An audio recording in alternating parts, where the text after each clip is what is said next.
haven't met many animals I don't like, some cats. Okay. And as much as you can go over everything. Shit's fucked up. Am I just doing the battery cables, or What do you mean? it's running and driving? It should be. We got, fired up. Did It has he have- brand. Well, I was about to say, has anyone checked it since it went through auction? No, it has not planned or done anything since it was damaged on the truck. Okay, so they finished installing the gas tank the other day, and Mark was over here this morning fiddling with the lines. He had to go back to what he was doing, but basically all I'm doing is I'm blowing brake clean and carb clean through your lines to make sure they're not gummed up or anything. And we are getting air pressure up at like the front of the line. So your lines are good. About a week or so ago, I put new spark plugs in. I put in new wires, and I had gotten spark, and all was great. And then we went to fire it up this week, and I was having spark issues. So I came back and I took a look, and I ended up replacing one of your condensers. You have two. And then I also ended up replacing one of your points. The other set was brand new. So you now have two brand new sets of points, gapped correctly, and a brand new condenser. We are getting strong spark up to the spark plugs. So right now, your ignition system is working beautifully. The issue we are having is fuel. Now, Mark cleaned out your gas tank, and he found old gas, which is never good. It'll completely destroy a system. So he redid your gas tank. I cleaned out your lines. Now, the issue we came to is that we were not getting fuel up to the carburetor, even though everything was clean. And so I went and I did a bunch of research, and what I found out is that Peirce Aero had a pressurized fuel system.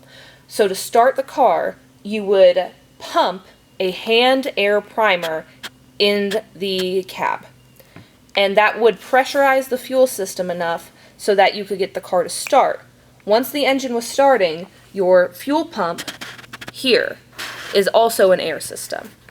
It would build pressure, and it would send pressure through the line up into the dash to the gauge, because your gas gauge on the dash is an air gauge. It's not actually a gas gauge. And then it would also send it to the tank. The tank would pressurize, and that would send pressure, fuel, up to the carb. Now, and let me shed some light on the situation. Fuel comes up this line here, pressurized, and it goes up into the bowl. You see this line here? It runs off of the same port as this line. So these two lines are always pressurized. So once everything was going, you could prime your engine by pulling out on the needle valve, and it would shoot just a little bit of fuel into the manifold. And even now when I do that, you can look down into the bowl and see air bubbles from where the pressure is no longer there and air is coming back into the carburetor. So your pressure system is not working. The hand pump is not building pressure. We couldn't get it to fire because it's not building pressure. So what we did is I have a little fuel pump, electric fuel pump, that I use for emptying gas tanks and doing other weird stuff around the shop. I took it apart. I temporarily fixed it to your gas lines. I hooked it up to a 12-volt battery, and we pumped fuel. We bypassed the whole pressure system. We pumped fuel into the carburetor. Now, that determined that yes, your pressure system is bad. It also determined that the issue is probably in your carburetor, because when we were cranking it over and firing it yesterday, I was putting fuel directly into the bowl, and it still was not firing.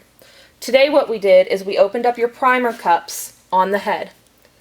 We opened them up and we put a shot of ether in each. You're supposed to use gas. We weren't getting the results we wanted with gas. So we put a shot of ether in each of these primer cups. And then with the fuel pump on, we pressurized the system and we got it to fire, just briefly for a second.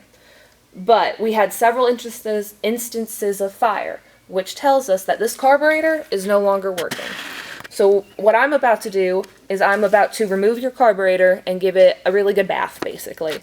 And then we'll see what's going on inside. Hopefully it's just gummed up and mucky.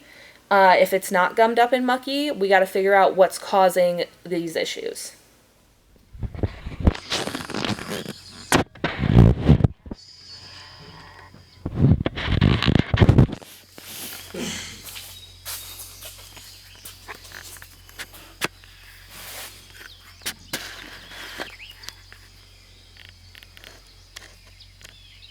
So, got your carburetor off this morning, and it's not looking so hot.